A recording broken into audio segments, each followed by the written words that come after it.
Good evening, everybody. We've got about 48 attendees clicking in, 50, now up to 50. We're waiting. We've got about 45-ish more that should be logging on this evening. So a couple of minutes and we will start.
All right.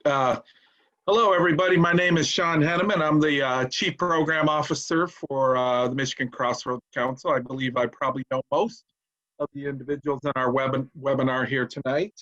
We are here to talk about onboarding district and council events during the time of COVID-19.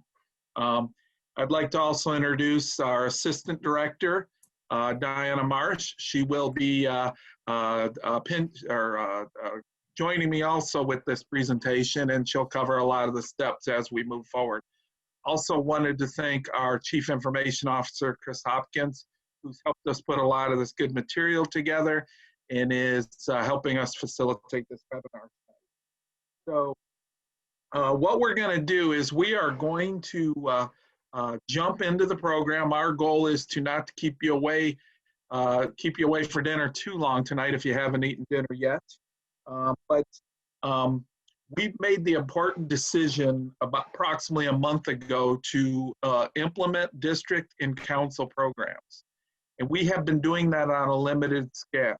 But we felt it was very important for us to pull as many volunteers in to review the steps to implement a safe program. What our goal is for you to understand these steps, that these aren't obstacles, these aren't hoops that we put in the way for you to jump through to be able to run a program. These are necessary steps to ensure that we run a safe program for our youth A safe program for you as the program provider, and also protection for the council as we implement programs to do it in a safe way from a liability perspective. So there's a lot of reasons why we have these steps to implement a program, and we vetted through these. We spent a lot of time on them, and we're trying to make this as seamless as possible, yet comprehensive.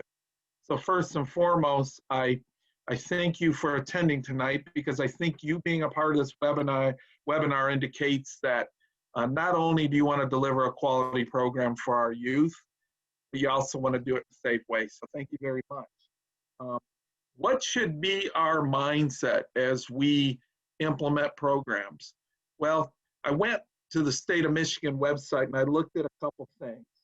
On September 20th, just a little less than a month ago, the positivity rate in the state of Michigan was 2.85%. So for every 100 people getting tested randomly, about almost 3 of those 100 tested positive. As of yesterday, October 18th, 6.3, the positivity rate is 6.3%. So what does that mean? That means when you run a program and you have 100 participants, there's going to be 6 individuals within that group that are positive for COVID on average. And that needs to be our mindset moving forward, that there's going to be 6 individuals.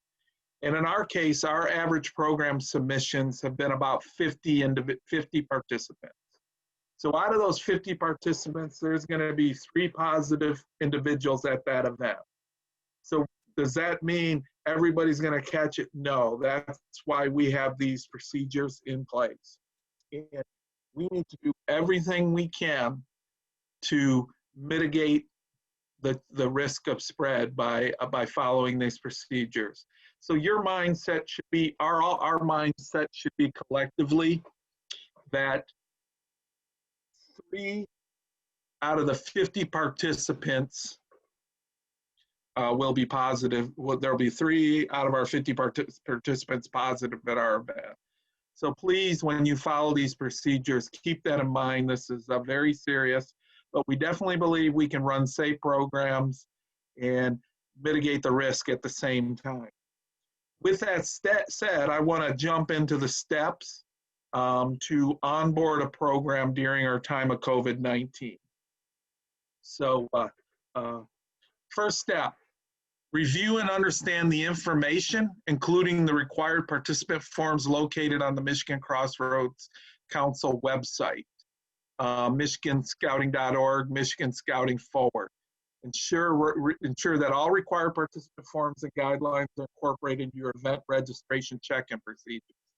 Quite simply, those are the forms that individual participants' units need to collect from each participant to ensure that they're safe from COVID and you're running a safe program.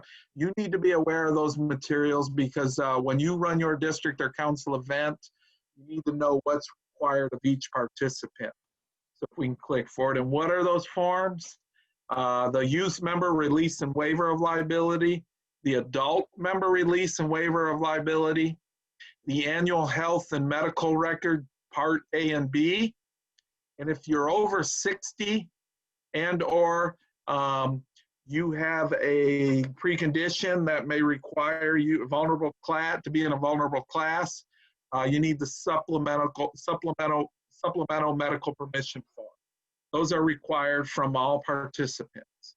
So I encourage you to go to the website or to the site there, review the materials. As somebody who's delivering program, you need to be familiar with those programs and you need to know what you're asking for. If you need support in that, every one of you have a staff leader or a assigned professional partner that can help you guide you through that. All right, so step 2. Review and understand and commit to following the Michigan Crossroads Council pre-event, event in progress, post-event COVID compliance standard operating procedures. That's also located at the michiganscouting.org program approval COVID compliance submission form. site. Ensure all required standard operating procedures are incorporated throughout the entirety of your event, before, during, and after. So that form is, we tried to make this pretty straightforward as possible, yet also be comprehensive at the same time.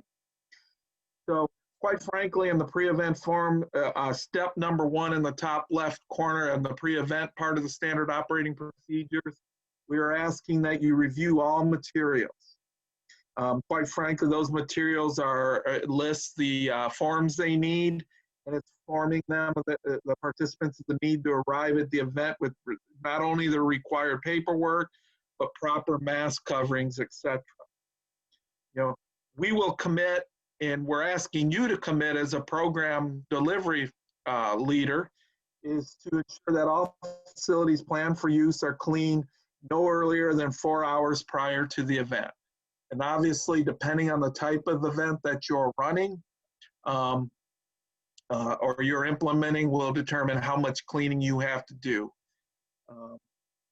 MCC indoor camping facilities at our camps will be closed outside of dining halls for food preparation, open air pavilions, and latrines. But we will be, due to the risk factor assessment that we've taken, we are keeping our facilities at camp closed for the near future. All other indoor facilities. So I've seen submissions for roundtables, small recognition type events. You please make sure you're adhering to the state of Michigan guidelines for amount of participants and the capacities. I would recommend that you call ahead, find out the square foot of the room or rooms that you're using to ensure that you meet those capacity limits.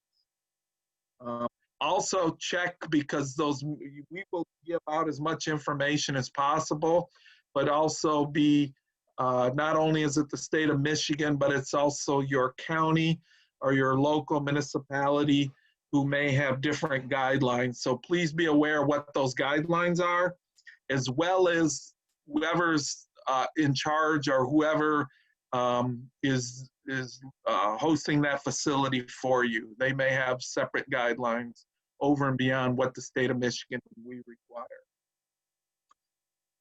At the event, and we will go through these procedures in a little more detail with Diana. Upon arrival, we need to, this is check-in registration. I've been through to a couple events, most notably our Wood Badge event at Rotary, the second part. They did an excellent job with registration check-in. You know, at that time, think about how you're organized to make sure that you have enough time to vet through those forms. If it's a unit type event, you'll be meeting probably with the leader of that unit, Cub Master, Scout Master, ensure that they have the list. But if it's an individual event, you'll have to ensure that you have those forms and go through the check-in, the regular check-in procedures that Diana will cover in her steps. At the event, ensure masks and/or approved face coverings are worn at all times. We get asked quite a bit. Boy, we're out at camp, we're social distancing, we're out in the open air, do we have to wear masks? We are asking that masks are worn, or requiring that masks are worn at all times, because as program providers, that includes you, that includes us as the staff members. We cannot regulate when we're out there, when somebody's 6 foot apart, 5 foot apart, 4 foot apart. It's just a lot easier to tell, especially our youth, keep your mask on at all times. It just, we can't get into the referee business. It would just be too difficult. And quite frankly, we've had really good feedback on mask. Okay, and it sounds like my volume's cutting out a little bit. I'll try to move a little closer. An MCC professional staff advisor will be at your program site at all times.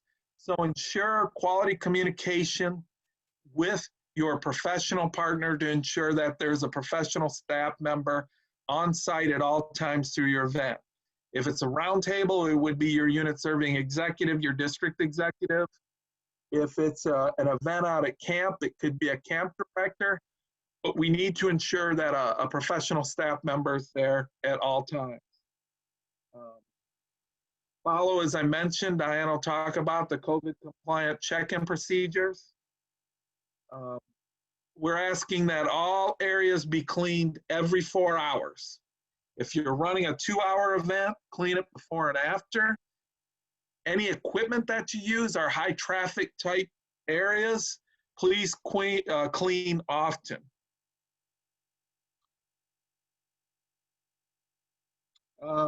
One applicable.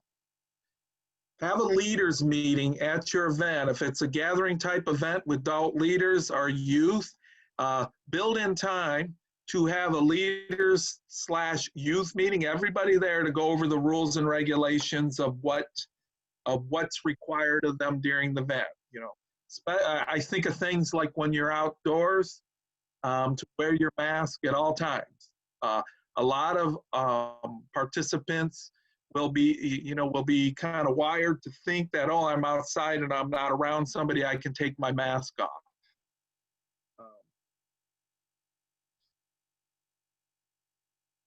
We're asking our key staff member to not only just be there, but to be there. You know, we don't want to call them the COVID police, but we want them to be there to ensure that we're adhering to all the guidelines, to make sure that we have enough sanitizer, to make sure that our youth in some of the outlying program areas are wearing masks, to make sure that we're cleaning our equipment. I would recommend, over and beyond the staff advisor, that we sign a key volunteer to that role as well in your event. I do realize that sometimes we work very hard to get enough volunteers to cover an event. We're few and far between, but that would be a very important role for a volunteer along with our professional partners to kind of work together and make sure that we're adhering to those policies throughout the entire event. After the event, post-event, we ask to clean all areas at the conclusion of the event. I think this is really important in our indoor facilities. This is important if we're using somebody else's facilities. And as Diana will talk about a little further, we will have it's called our unit checklist that a leader will turn in and or will be a part of the event. We ask that you turn that in soon after the event so that in the need, and hopefully not, that we have to do contact tracing, we have those forms submitted to us so that we can handle that procedure. Diana will talk about that a little more as we move forward. So these standard operating procedures are very important. We need to conform to them. We need to be standardized. At this point in time, I want to say standardized is very important. We've had a few times where individuals, all in good intentions, have used different waiver forms, different paperwork, have done things a little differently than what we've laid out. I highlight and I emphasize, please use the information that we provided. God forbid we have any incidents. One of the things that will be looked at is, did they follow or did we follow standard operating procedures? We have all the materials. If you need help, reach out to your professional partner, reach out to myself or Diana, or anybody else in the Outdoor Adventures team. We can review the information for you, why it's important, and make sure that you have that information. But it is important that we use the information that's provided and we do not deviate away from it. All right, step 3.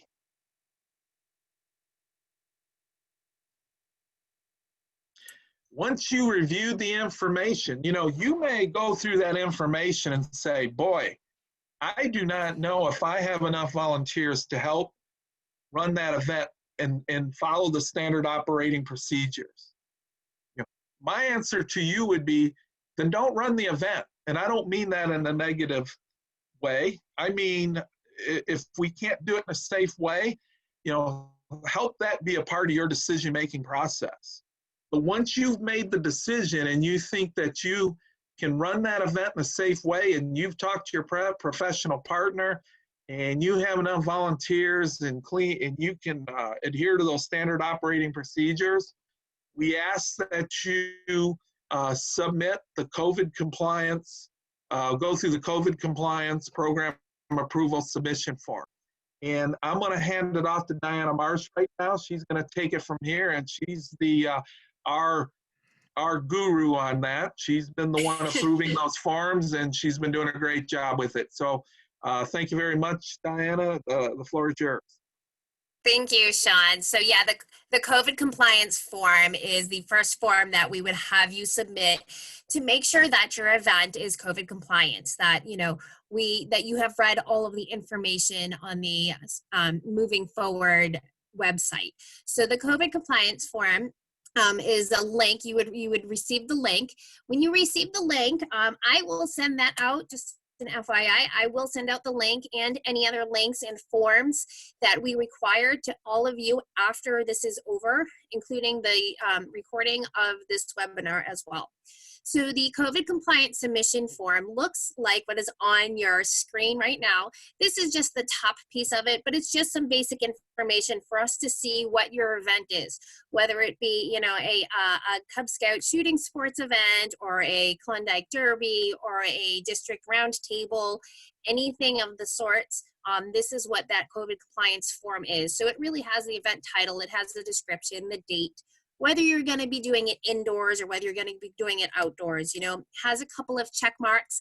Have you read the COVID form? Have you read all of the Michigan Moving Forward website? If you have read everything, if you understand all of the forms that are needed. So that's what this COVID compliance submission form is.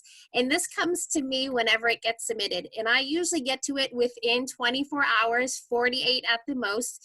And I usually submit something back to you saying either approved, your COVID form is good, or hey, I need a little bit more information. Because sometimes there's some activities that are submitted that I just need some more information on. Like you clicked indoors, but you say you're having it outside at a park, and that could have just been, the wrong click. So any things like that. Usually there's an advisor name on there as well, approximately how many people will be at the event. And then, your contact information is there as well. So I would always contact whomever submitted the form if I have any questions. But that is the first step. So step 3 would be the program approval for the COVID compliance submission form. Once that form is approved, so if I send you back a little approval, I say approved, now you have to fill out the project charter. So that is step 4. So it is the project charter. The event project charter is located on our Michigan website, scouting website, is located under marketing resources. And then on the I'd say middle right section, there is a red button that says project charter. So you would click on that project charter. And if you're running the event, the project charter is pretty much everything that you know about the event. What date it is, what times it is, what scouts are being served, what's your staff partner's name on that, where is it going to be taking place, do you have a budget for it, do you have marketing for it? These are all the information that would be needed for the project charter. Note on here, it says step 4, note this document is required for all Michigan Crossroads Council event submissions throughout the year, regardless of COVID compliance. So we do have this COVID structure set up, but this will be done for every event moving forward with or without COVID. So once COVID, we're free and clear of COVID, we still will be submitting the project charter. So on that piece. The great thing about the project charter is, and it looks just like this, the great thing about the project charter is it keeps the information. So, when we do a program year after year, say if our main chairman, our chairperson, our volunteer leaves, or maybe the staff advisor leaves, we have some information and we have some history on, how this event was run. So this is what the project charter worksheet looks like. It has business unit is pretty much, is it outdoor adventures or is it membership? You know, you've got the name. The project manager is usually somebody that is going to be working 100% on your project. Some people have asked on, hey, what is the project manager? You know, if your professional partner can be the project manager on that perfect spot. The volunteer chair would be you or the person who is the head volunteer of that event. As I said, all the information is there, the dates, the stakeholders. That's another question that has come up in the past on, hey, Diana, who are the stakeholders? What do you mean by that? What do we mean by stakeholders is, okay, if you're brand new and you're filling out this project charter worksheet, you're with your professional partner, the stakeholders would be, hey, if I'm running on, a Klondike Derby, who do I need to involve? You know, maybe you have to involve, yes, you've got your professional partner. Are there other units that you have to involve to help run the program? You know, do you have to call in a caterer for some reason? Or maybe you have to rent porta potties, or who is it you have to talk to about renting that location that you're going to be doing that in? So that's what those project stakeholders are. It's all the people that have some little piece of responsibility in that event that you are doing there. So that's the project charter worksheet. As I said, there's a bunch of different pieces on that. Budget is also on there that you have to submit. Oh, look at this, great. So there's the stakeholder tasks here, the marketing, it's got facilities, accounting, the accounting is the budget. And on the right side, it has the project document. So it has all of the information there that is needed to submit the project charter. As I said before, this is on our website under marketing resources, and you can click on that and take a look at that a little bit more in depth so you understand how that works. So that is the project charter document. Next slide, please. So the project charter document will be submitted. So that'll be submitted, and the project charter will go to, depending on what type of project charter is, it will go to either myself or your field director. All of our project charters are filed in one spot, so we can always look at them in the future as well. So after your project charter is submitted, the next step, actually it's nothing for us to do, which is great. The next step is the consistency of the message that gets sent out. So, hey, you submitted a project charter, you work with your professional partner and with our camping directors, and they say, this program is awesome, this event is great, it is good to go, we're getting it up on Black Pug, everything's all ready, et cetera. Make the reservation, the event go live on Black Pug, and we're getting reservations in now. We're getting registrants for this program. What we wanted to do is we wanted to make sure everybody got the same exact message. So we didn't want some participants might get an email saying, hey, you signed up for the event, don't forget, you gotta come, with a mask. And then somebody else might send an email, say, hey, thanks for coming to this event, you don't forget, you have to wear a mask, and we're gonna be taking your temperature. We wanted to make sure that there was a consistent message with all our events that we have. So anytime that anybody registers for an event, we have a letter that's going to go, it's a automated letter. So once you registered on Black Pug, that automated letter will go out 3 days prior to the start of that event. And in that letter, it's pretty basic and simple. It's pretty much just says, hey, this is what we are doing to make sure that you are safe when you come to our event. When you come to our event, please make sure, that you have transportation, and then that transportation stays through the check-in process, that you're going to be wearing a mask at all times, that there will be, social distancing, that these are the forms that are required. Please make sure you have all of these forms that are required. So that's what that email states. So the registrant gets that, as I said, after they register. So then that way they have all the information they need in order to go to the event and to have everything ready. Next slide, please. So, before we play the video, Diana, do you want to, yep. Can I answer a few good questions that I was came going to say, hold it right there. This is an awful picture of me. But we did a video, and I think we do have a bunch of questions here I did see come through, but those are all the steps. So all the steps 1 through 5, all the steps that we would take through all the way up through our event and then continuing on to our event. So Sean, I don't know if there's any questions that you want to answer now. Yeah, two. Just to reiterate on Project Charter, there was a good question is, what is the cost? What is the project cost? A couple things. Number one is, if it's an event, it would be your projected expenses. You know, what is the scope of the event? You know, you'll download your budget in there, but what's the cost?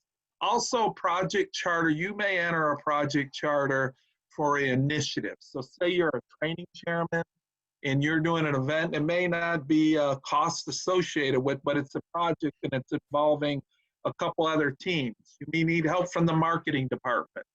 You may need help from Outdoor Adventures because you're going to use some facilities there. You know, you go in and you enter the Project Charter, and the cost may be the rental of a building or something that may not have an entire budget to it. So it's really just the projected expense of that activity, that event, or that initiative. And you don't have to get it to the dollar, it's just projected. You know, I like to, you know, what would I say about Project Charters is, as Diana mentioned, that is a year-round tool that we implemented for events. So many times as a volunteer or professional staff member, you've raised your hand to say, I'll do that event, and you have no history of it, you have no information. You know, this is our way to archive, plan, and organize an event. So think about one of those events you ran where somebody just didn't hand you a playbook, but asked you to do it. Boy, wouldn't that have been great if you had some document that said who, what, where, and how. That is the purpose of the Project Charter. We're bringing it up here in this COVID training, but the Project Charter will be required for all events, pre-COVID or not. It's just, you'll have a couple steps for the COVID process before the Project Charter. Another good question was, if I have a reoccurring event, do I need to submit a COVID submission form for each one of those? And when I think of that, I think of a round table or a district meeting. My answer would be, if it's at the same place and it's reoccurring, you could put those dates in there. However, you will need to have pre-registration for those events. And why do we ask for that? We normally don't ask at a roundtable or a district meeting, because if it's indoors, you will need to determine that square foot. If you have a 3,000 square foot room and you have 150 people show up, you're gonna have to, you won't be able to use that room. So events require pre-registration so that we can send out that letter that we talked about through Blackbug.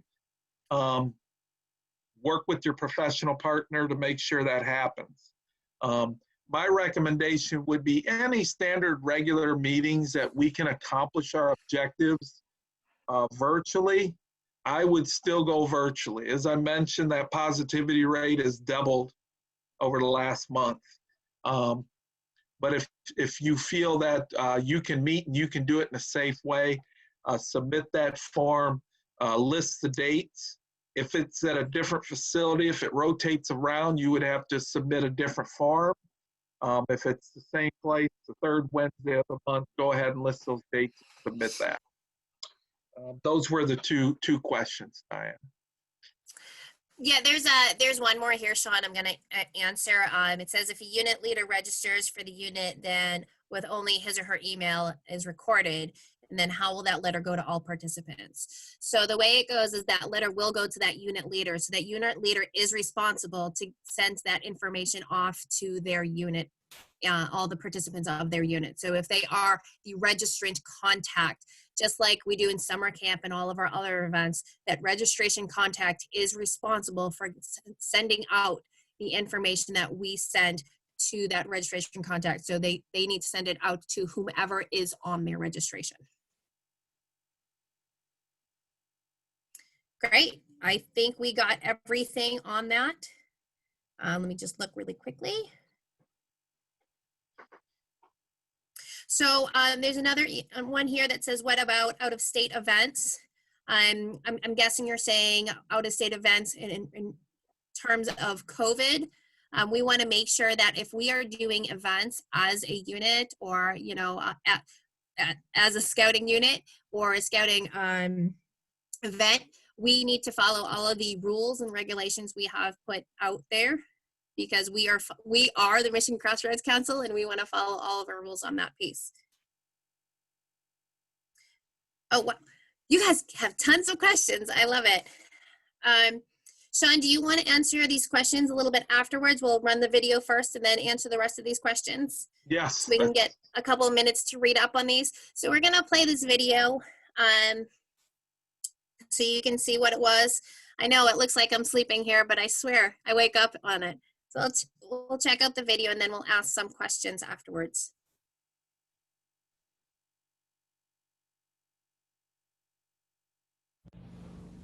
Hi everyone, I'm Diana Marsh, staff member of the Outdoor Adventures team. We are so excited to have the privilege of welcoming our scouting family and community friends back, enjoying fun activities together. Due to COVID-19, our check-in procedures are more in-depth than in the past. Therefore, transportation must be available through the entire screening and registration process. You must be prepared to transport a participant home if something arises from the screening process that may indicate a potential illness, such as a fever. Participants are discouraged from carpooling whenever possible. Participants must arrive at the event with all required paperwork. This includes waiver forms, annual health and medical record, and the supplemental medical permission form, mandatory for all participants in a vulnerable class or over the age of 60. All participants are required to wear a proper mask or face covering at all times. This applies to both indoor and outdoor events. Required forms are available throughout the registration process and at michiganscouting.org/myscoutingforward. Here is some additional information that will help you with the event's check-in process. If participating with a scouting unit, your assigned leader will be responsible for collecting your paperwork. If participating as an individual, please have all paperwork ready at event check-in. You will also be required to sign the event checklist roster. Upon check-in, all participants will have their temperature taken and go through the COVID-19 screening questionnaire process. Please note, participants must be pre-registered. We will not accept walk-ins. For your safety, all areas in use will be cleaned and sanitized every 4 hours, and equipment will be cleaned and sanitized after each use. Most important, mask up throughout the entire event. We look forward to continuing to offer incredible programs, and we appreciate your support in keeping everyone safe during this event. Thank you.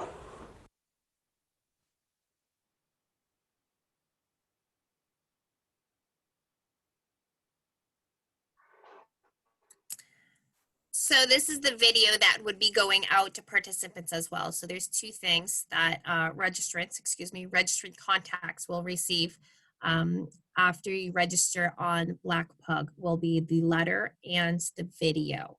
So this could be sent out to any other registrations that, like unit registrations, it could be sent out to all the unit members as well.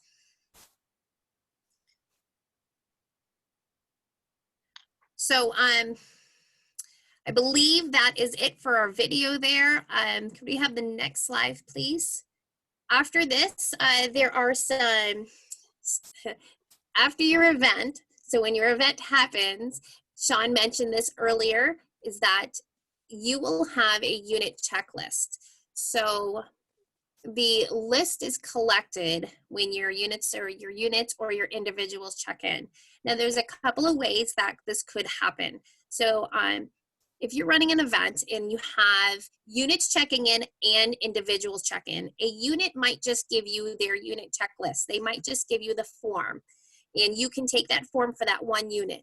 Or if you're having individuals, You can check in those people, and then you can write in those names after you check everybody in on that same, same form, but I would do it on a different one. So 2 different sheets. One would be the troops unit check-in, and then one would be for all of the individuals registering or individuals that did check in.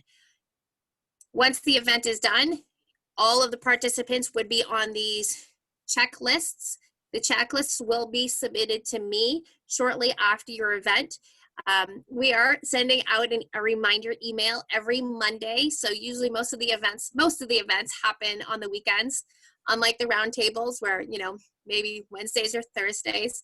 But usually the couple of days after your event, we will expect you to send the roster to me, and then I will keep them on file. So if anything does happen, then we can contact trace. So that is the unit checklist. And then our next slide should be the actual unit checklist and what it looks like. Awesome, there it is, that unit checklist.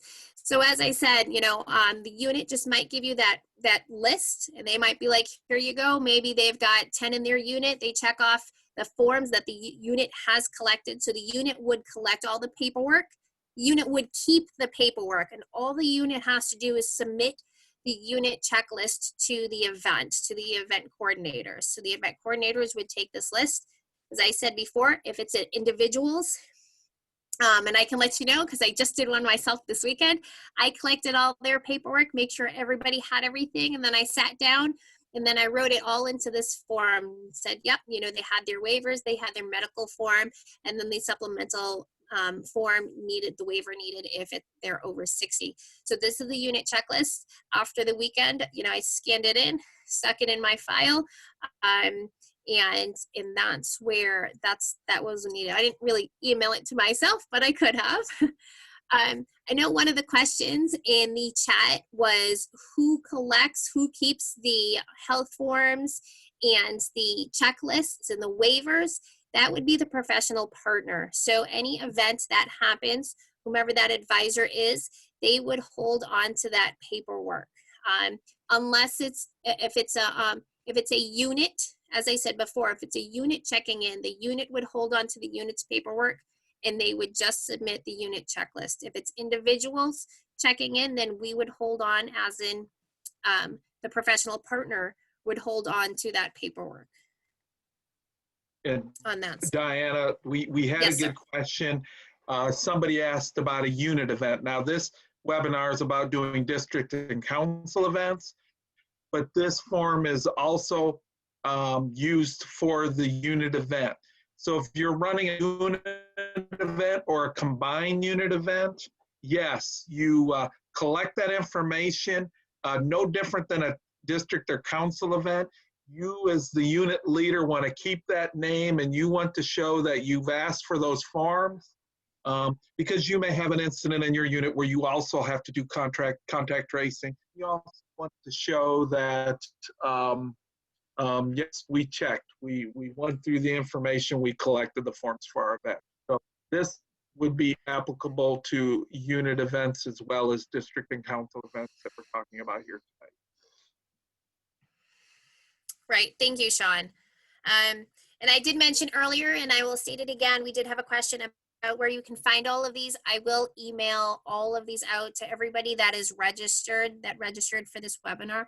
I will send out an email with all of these forms on it as well, so you have direct access to that, as well as the link to the COVID submission form.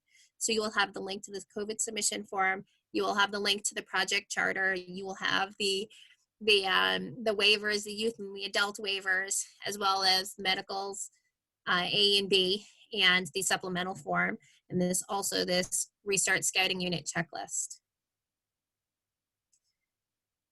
Ooh, look at all these questions. All right, give me a second. Let me see if I can read through one, and then I can get your questions. And I think that's it for the unit checklist. As I said, those get sent to me, and then I can mark you guys down for that. So please make sure that you do send them my way.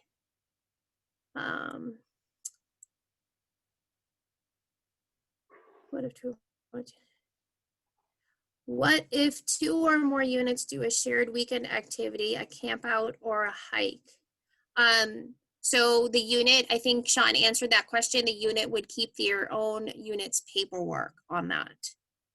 And that's a unit activity.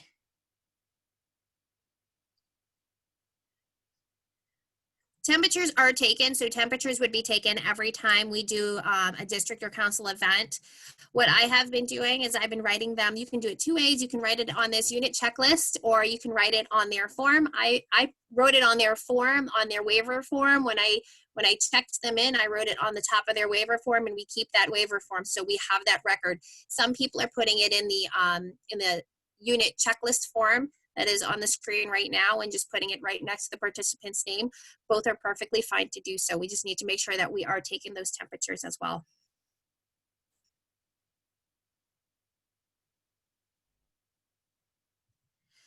So there's a question here about unit meetings. So unit meetings are exactly what they are. They are unit meetings. So a staff member does not have to be available at a unit meeting. This is for district and council events. So district and council events, yes, there would be a staff member present at all times for that. Wow, this is great.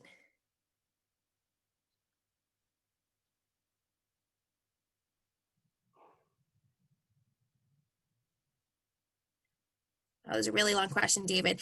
Let's see if I can answer it as much as I possibly can. So the health forms. So the health forms are collected, and the waivers are also collected. You said it was at a round table.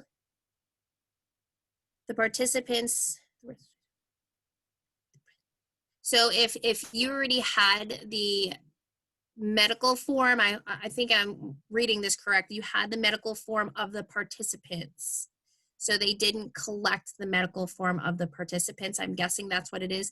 It's a round table. Usually the same people come every single time. As long as their health history has not changed since the last time you received that health form, then that health form is still valid.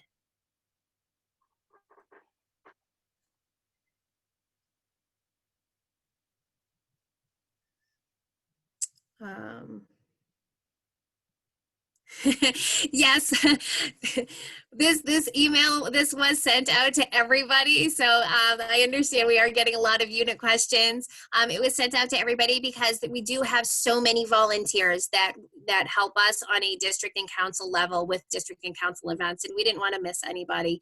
So I do understand there are a lot of unit questions here.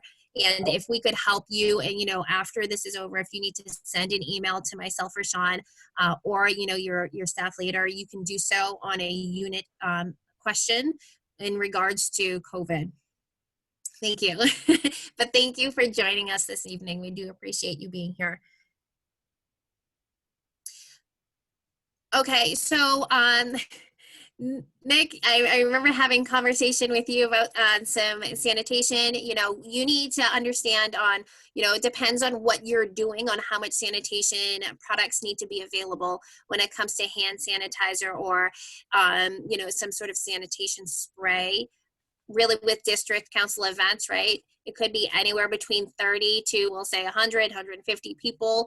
Really depends on how much, if you're doing a hike, you're not going to need much. You're probably just going to need one of those big things, gallons of sanitizer available for it, because you're not using a lot of program material. It really depends on the amount of program material you have available in that scouts are using on the amount that you will need.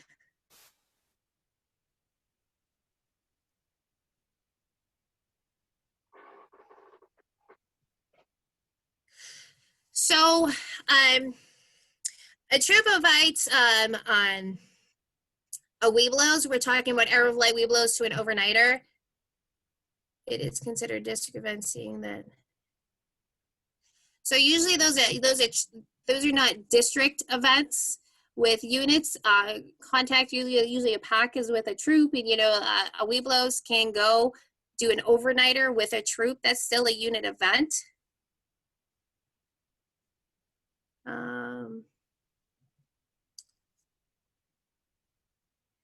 So I'm not sure where I'm at. I did see a question on large council/district events in the future. We closely monitor the state of Michigan guidelines. Currently, we are going to adhere to those guidelines. So in a large event, for example, in the chat room, the question was events of 1,500. Well, if we can follow the guidelines and we have the square footage to do that, we could apply and we could do that event. I would say closely look at all the guidelines to ensure that we have enough volunteers to do those events in a safe way. With that said, as I mentioned a couple times, the positivity rate has doubled, and those guidelines could change from month to month, where we closely monitor that. Yes, I would. Another thing to answer, yes, masks. I would definitely make sure you have extra disposable masks on hand, because there will be some people that, oh my gosh, I forgot, or, I had it at home and I forgot to bring it. So always have that, because we don't want to send somebody home because they forgot to bring their mask. So definitely have some available. And bringing up a point with that, one of the recommendations that we ask, and it's our standard operating procedures, as we build budgets, we talked about project charters. Ensure that you're budgeting in for the proper PE, cleaning supplies, extra masks, and things like that. So, it may not be that applicable for a unit event, but if you're starting to talk about an outdoor event or an indoor event with quite a few people there, that can be rather costly. And I think participants understand that it may cost a few dollars more. We asked $5 more. Thanks, David, for pointing that out in the standard operating procedures to cover that cost. And that is a general rule of thumb. Each event is different. Obviously, if you're doing a 1 hour round table or 2 hour round table, we are not going to ask to spend $5 per person on PPE. But that will be a factor in event planning. So, Sean, I think we are good right now. I don't want to keep anybody too long. Project charters should be submitted for, so if Sean and I had a little conversation about this earlier, but project charters should be required for roundtables. If you have somebody brand new that's never done a roundtable before, they might need some information on, who they need to contact at that roundtable location or anything of the sorts like that. So definitely nice to have, I think if you're a brand new person, it's definitely nice to have some history to say, okay, I have this information I can go off of. All right, Yeah. So if anybody has any questions from here on out, please feel free to email, as I said, myself or Sean. If you definitely your professional partner, if you have any more questions or if they have questions, feel free to email us. We've been working very diligently on all of this information. It's kind of taken over all of our lives, but we always want to make sure that we're running the program. We want the safety of our scouts and our scouters, first and foremost. So thank you everybody for calling in this evening. As I said before, an email will go out to everybody with links and the video, the recording of this webinar as well. Sean, would you like to add something? No, I want to thank you there. I would say if there's one question here we didn't answer. If there's a program that involves in more than one unit, that is a district event. So you would have to treat it as such. I saw another one here on a Webelos crossover. If it's within the same event, that would be a unit event. But anything that involves more than one unit gathering together would be a district or council event, from this COVID perspective and also from a liability perspective. We realize, I think once you vet through the steps, they're not as difficult as it looks. It's a lot of information. Project charters will be a year-round planning. As I mentioned, if you're a new unit leader, running a roundtable seems pretty straightforward. You use that, you people that have run it for a while, but to a new person, that may be a lot of work. My recommendation is work closely with your professional part, whether that be a unit serving executive, a field director, to help walk you through the process. I would watch the video again that Diana put out, because that really summarizes what the expectations that our parents have when they put their child in our hands. I think it clearly lays out what the expectation is when somebody arrives at an event. But once again, lots of information. We're going to archive this webinar and record it. We also will be holding another one Thursday at noon. But please reach out to if you have any questions. This is a lot of steps to walk through, but remember why we're doing this is to do to run a safe program. So I appreciate you attending tonight, and thank you very much. Thank you, everybody. Have a Have a good nice evening. evening.